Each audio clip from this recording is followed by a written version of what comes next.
Please welcome past president of the Variety Artists Club. We all remember him very well and lovingly from the Ace of Clubs days, of course. Please welcome Ralph Cohen.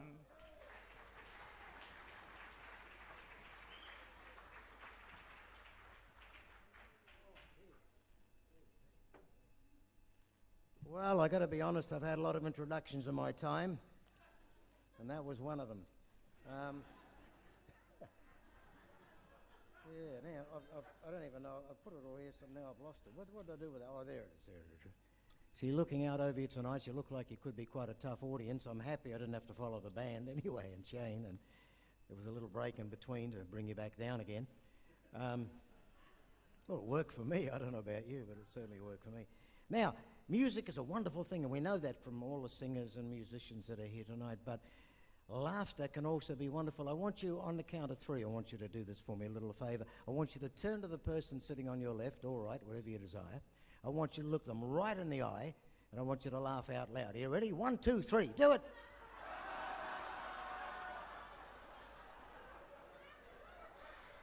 See, now that didn't hurt. Unfortunately for me, I got nobody on either side of me, but that didn't hurt. They tell me there was a vote to see who actually got the gig tonight for the first half, and I'd like to sincerely thank the two people who voted for me. They're not here tonight. Well, of course they're not here tonight. Robin Williams has gone back to Ork. And who was the other one? Oh, yeah, I know. My grandmother, Joan Rivers. Now, I don't know if you remember a lot about Joan Rivers, because in this part of the world, she wasn't that well known back in the 60s when that music was on. But she had a bit that she did then that I'm going to try and do now, because I think it is so true. All right? She did a bit, I'm not sure which television show, I had it on an album she did anyway, where she said men and women are always arguing about who has the greatest time when they're making love, who enjoys it the most when you're making love. So we're going to do another experiment, all right? I want everybody in the audience tonight to hold up their right index finger. Come on, hold up your right index finger. Come on, that's it. Now, I want you to put that right index finger in your right ear, very gently. And I want you to wiggle it around a little bit. Now, be honest, what feels better, your finger or your ear? That's true, that was Joan Rivers, she did that. You got to think about it. Well, I don't know, it's definitely one or the other. I don't know. Crazy world, isn't it? Yeah. My biannual gig. For many years, I used to care about what people thought about me and what I might have said or didn't say. And now that I've finally reached or even surpassed the year of I don't give a shit, well, I don't give a shit, so it doesn't worry me. And I look out here tonight and see a lot of you guys have passed it as well. I used to worry what they thought of the act. Now I don't give a shit. It doesn't matter. Because I don't have any more bookings anyway, so who cares?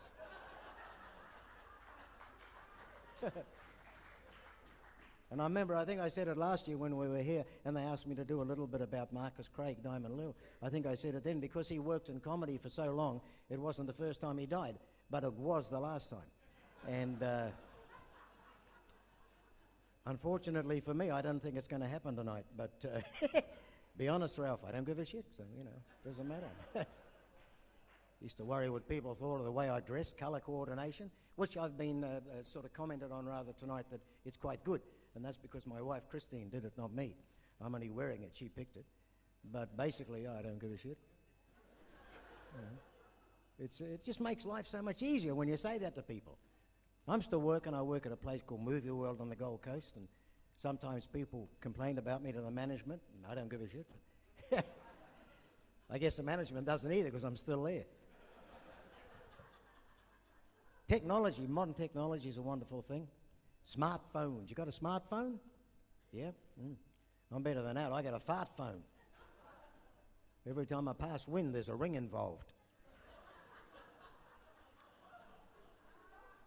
Maybe that's an old person's thing as well, I don't know. Well, some of the stuff I made up and some of it I didn't. I wish I could remember it, whether I did or didn't. They only gave me 5 minutes. We've used 4 of them. If you'd laughed longer, we could have used the whole 5. Old man goes to the doctor. He said, I'm getting married. He said, good on you. He said, I'm marrying a 19-year-old girl. The doctor said that could be fatal. He said, well, if she dies, she dies. He said, that's not what I meant. He said, look, he said, I'm going to give you some of these magic pills, all right? When you get married and before you have your wedding night, when you're having your wedding dinner or whatever you're going to have a feast, is take these pills and with a bit of luck they'll help you make it through the night. No, I'm not going to sing. So they went to a Chinese restaurant for their wedding feast because they liked that sort of thing, and they lived in Auckland. I say that because I haven't lived here for a long time, and I'm amazed at how many Asians I see when I go out there now. And tonight's the most Kiwis I've seen in the one place. I got nothing against Asian people, don't get me wrong. I just wish they had a better electricity system. They wouldn't all have to sort of squint. But anyway, Oh, the other thing too, I do want to thank you because earlier on when Shane was up here, my name is Cohen, and you were all saying, "Hey, Jew!" And I thought that was great. Everyone's singing a song called "Hey, Jew!" And I'd never heard it before, and I really thought that was exciting. And there was no white flags or guns or anything involved, so it was kind of quite good. What happened to the story about the old man, Ralph? Oh, yeah. So they go to a Chinese restaurant. They sit down, and the old man calls the waiter over. He said, "Waiter," he said, "I want you to get the chef to put these pills in my soup." About an hour and a half later, everyone's finished eating. The old man's still waiting for his soup. He calls the waiter over. He said, "Waiter, where the hell is my soup?" He said, "Very sorry, sir. Chef can't get noodles to lay down."